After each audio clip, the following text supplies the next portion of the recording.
Hola, mi nombre es Libertad Robles y hoy les hablaré acerca de Leer y escribir en un mundo cambiante de Emilia Ferreiro. Volvamos un poco al pasado. ¿Cómo se leía y cómo se escribía antes? Escribir y leer eran actividades profesionales. Esto significa que la persona que escribía se tomaba muy en serio su trabajo, solo escribía. Quienes escribían no eran lectores autorizados y los lectores autorizados no eran escribas. Es decir, cada quien se enfocaba en lo suyo.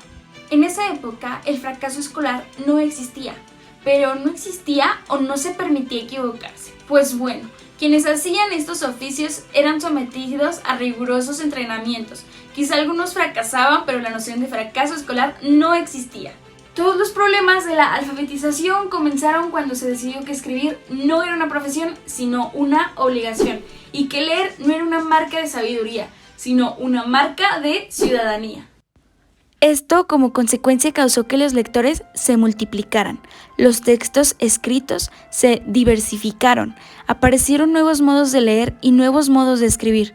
Los verbos leer y escribir habían dejado de tener una definición inmutable. Entonces se entendió que leer y escribir son construcciones sociales y cada época y cada circunstancia histórica da nuevos sentidos a esos verbos. Sin embargo, la lectura y la escritura no se lograba hacer efectiva, ya que la escuela no se lograba apartar de la antigua tradición y continúa tratando de enseñar una técnica. Desde sus orígenes, la enseñanza de estos saberes se planteó como la adquisición de una técnica del trazado de las letras por un lado y técnica de la correcta oralización del texto por otra parte. Ahora sí surge la noción del fracaso escolar, que es concebida no como un fracaso de la enseñanza, sino del aprendizaje, o sea, responsabilidad del alumno. Estos alumnos que fracasan son designados débiles de espíritu, inmaduros o disléxicos. Tiempo después, la responsabilidad de la incapacidad para aprender pasa hacia el entorno familiar. Es ahí donde existe un déficit cultural. Suma de pobreza más analfabetismo. Aquí me encuentro en desacuerdo, ya que en mis jornadas de práctica docente he observado familias que se encuentran en situación de pobreza. Sin embargo, les interesa que sus hijos aprendan. Les interesa ser alfabetizados. Aún así, creo que la mayoría de las personas que viven en escasos recursos se interesan menos por el estudio. La humanidad ingresa al siglo XXI con unos 1.000 millones de analfabetos en el mundo, mientras que en 1980 eran 800 millones. Es aquí donde me pregunto, ¿realmente hemos avanzado? La lectura en la era predigital. Antes todo era para que el niño tuviera la madurez necesaria. Si no la tenía, no valía la pena enseñarle. Por el lado del docente era la polémica sin fin de los métodos analíticos, sintéticos, mixtos y todas sus variantes. En esa época no existía ni el niño pensante, pero tampoco existía la lengua como tal.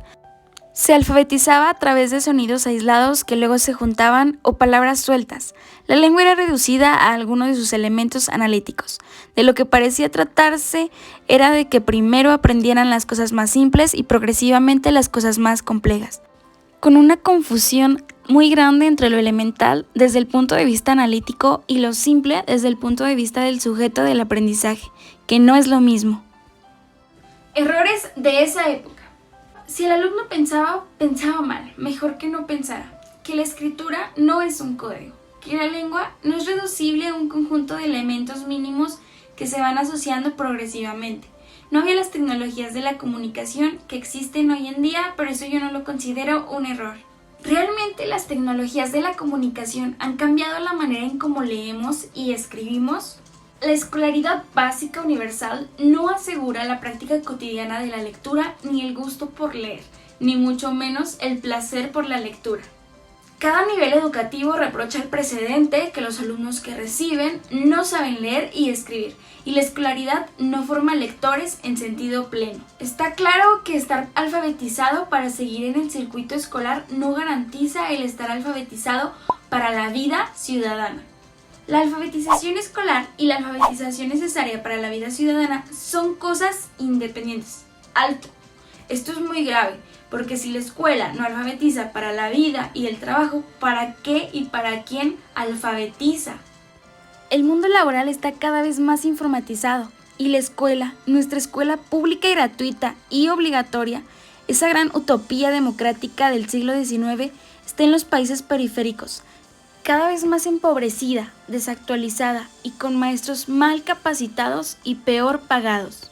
La escuela en los países periféricos, que aún no aprendió a alfabetizar para el periódico y las bibliotecas, debe enfrentar ahora el desafío de ver entrar Internet en las aulas. Internet, páginas web están introduciendo cambios profundos y acelerados en la manera de comunicarnos y de recibir información. Esto como consecuencia exige un gran cambio, por ejemplo, las capacidades de uso de la lengua escrita más flexible que las que estábamos acostumbrados a aceptar. Hay nuevos estilos de habla y de escritura que están siendo generados gracias a otros medios. Saber navegar por Internet ya forma parte de los objetivos educativos declarados o en vías de declaración. Todos los objetos, materiales y o conceptuales a los cuales los adultos dan importancia son objeto de atención por parte de los niños. Si perciben, van a tratar de apropiarse de ellas. Aquí es donde entra la cultura letrada, que es cuando el niño ha estado en contacto con lectores antes de entrar a la escuela, haber escuchado leer en voz alta, haber visto escribir, haber tenido la oportunidad de haber producido marcas intencionales, haber participado en actos sociales donde leer y escribir tienen sentido. La escritura fija la lengua, la controla, de tal manera que las palabras no se dispersen, no se desvanezcan, ni se sustituyan unas a otras. La diferencia entre los niños que se vuelven lectores y los niños que se vuelven iletrados o analfabetos funcionales consiste en que estos entran a la lengua mediante la magia, una magia cognitivamente desafiante. En cambio, estos entran mediante un entrenamiento consistente en habilidades básicas. Conclusiones de Emilia Ferreiro.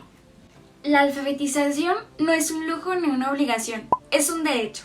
Un derecho de niños y niñas que serán hombres y mujeres libres, al menos eso es lo que deseamos, ciudadanos y ciudadanas, de un mundo donde las diferencias lingüísticas y culturales sean consideradas como una riqueza y no como un defecto. Las distintas lenguas y los distintos sistemas de escritura son parte de nuestro patrimonio cultural. La diversidad cultural es tan importante como la biodiversidad. Si la destruimos, no seremos capaces de recrearla. Venimos de un pasado imperfecto, donde los verbos leer y escribir han sido definidos de maneras cambiantes, a veces erráticas, pero siempre inefectivas. Vamos hacia un futuro complejo, que algunos, encandilados por la técnica, definen como un futuro simple, exageradamente simple. Estoy de acuerdo o no con lo que aporta la autora Emilia Ferreiro. Ferreiro ha demostrado que fue una mujer avanzada a su época, y por tales motivos dio buenos fundamentos. Sabía que los niños eran seres cambiantes, porque estarían en un mundo cambiante. Estoy de acuerdo con lo que ella propone. Sin embargo, ya hace tiempo que ella propuso todo esto. Y si bien sabemos que es cierto, el sistema educativo aún no ha cambiado en su totalidad. Aún no se ha adaptado al mundo cambiante. ¿Cómo contribuye lo que aporta la autora a la formación docente inicial? Como docentes en formación, está claro que en un futuro seremos los maestros de niños que necesitan aprender a leer y a escribir y convertirse en lectores intérpretes, en escritores que están inmersos en las tecnologías de la comunicación. Pero, ¿cómo logramos esto si nosotros mismos no sabemos leer y escribir? No leemos, no escribimos y más aún, nos da pereza hacerlo. ¿Cómo entonces vamos a formar niños con ese placer de leer? ¿Y cómo vamos a contagiarlos de esa magia si no la poseemos? Emilia Ferreiro nos invita a reflexionar sobre los verbos leer y escribir en un mundo cambiante. Como docente en formación, creo que es necesario que reflexionemos sobre nuestro propio proceso de lectura y escritura, que lo que leamos no solo se quede en un momento, sino que seamos capaces de pensar y seamos críticos y analíticos. Ahora más que nunca he aprendido que no basta con solo presentar métodos para la lectoescritura, sino que el alumno necesita más que eso, necesita un docente que sepa investigar, que reflexione y piense críticamente, por lo cual es necesario comprender que un niño no es un adulto en miniatura, sino que es un niño y debe tratarse como tal. Es un niño que piensa a propósito de la escritura y que su pensamiento tiene validez. Debemos ser capaces de ver esos simples garabatos y darles un gran significado. Basta de reducir todo a una simple técnica. El mundo está en constante cambio y también la educación. Prestemos más atención a ese niño que pregunta, que se cuestiona. No solo menospreciemos su intelecto. Asimismo, debemos entender que la tecnología no es suficiente para que se lleve a cabo la alfabetización. Se necesitan docentes comprometidos y actualizados. Además, que no limiten ni reduzcan al niño a solo un par de ojos que ven, un par de oídos que escuchan, un aparato fonatorio que emite sonidos y una mano que aprieta con torpeza un lápiz sobre una hoja de papel. Mi formación docente inicial me ha mostrado que leer y escribir es importante para cualquier persona que quiera tener un mínimo conocimiento de la realidad. Leer y escribir son dos grandes herramientas que le sirven a las personas toda la vida. Como docentes en formación debemos tener en claro que la alfabetización es algo complejo y que debe ser comprendida y analizada. Debemos dar oportunidad a los niños para que logren apropiarse del proceso de lectura y escritura a través de libros, del lápiz y el papel, pero también por medio de las tecnologías de la información y comunicación, y que ese conocimiento no se quede estancado, no se reduzca a solo lo educativo, sino que se formen como ciudadanos libres, conscientes de su realidad y comprometidos para afrontar las situaciones que se les presenten en un mundo cambiante.